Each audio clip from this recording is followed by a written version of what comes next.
అందరికీ నమస్కారం అండి. అస్సలాము అలైకుం. అందరికీ తల్లికి వందనం డిపాజిట్ అయిందండి. ఇంట్లో ఇద్దరుంటే ముగ్గురు నలుగురు ఉంటే చాలా సంతోషంగా ఉన్నారండి.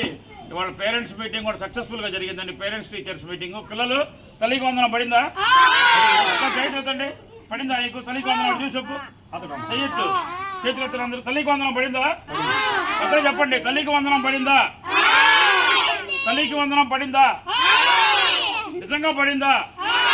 అందరి అకౌంట్ లో పడ్డాయా? ఇద్దరుంటే పడిందా? ముగ్గురున్నా పడిందా? నలుగురికైనా పడింది. జై చంద్రబాబు, జై లోకేష్ గారు. నలుగురున్న ఐదుగురు అందరు తల్లికి వందనం పడింది. పిల్లలు ఎంతో సంతోషంగా ఉన్నారు. పేరెంట్స్ మొత్తం చాలా ఆనందంగా ఉన్నారండి. డివిజన్ లో కానీ రాష్ట్రం మొత్తం ఆనందంగా ఉందండి. అట్లాగే ఎవరికైతే తల్లికి వందనం డిపాజిట్ అవ్వలేదో వాళ్ళు సచివాలయంకి వెళ్ళి ఎక్కడ మిస్టేక్స్ ఉన్నాయో అవి రెక్టిఫై చేస్తే తల్లికి వందనం పడుద్ది. ఒక నెల లేట్ అయినా 10 రోజులు లేట్ అయినా. ఏ పిల్లలైతే స్కూల్లో అడ్మిట్ అయ్యి పెన్ ఐడి నెంబర్ ఉందో, పెన్ ఐడి స్కూల్లో వాళ్ళందరికీ తల్లికి వందనం పడుద్ది. చదువుకునే ప్రతి పిల్లలకి 1వ క్లాస్ నుంచి ఇంటర్మీడియట్ దాకా ఒకరోజు అటు ఇటుగా పన్నులందరికీ పడుద్ది అనమాట. హ్యాపీయా మీరు? క్లాస్ కొట్టండి, క్లాస్.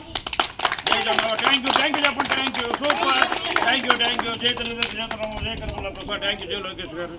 Thank you.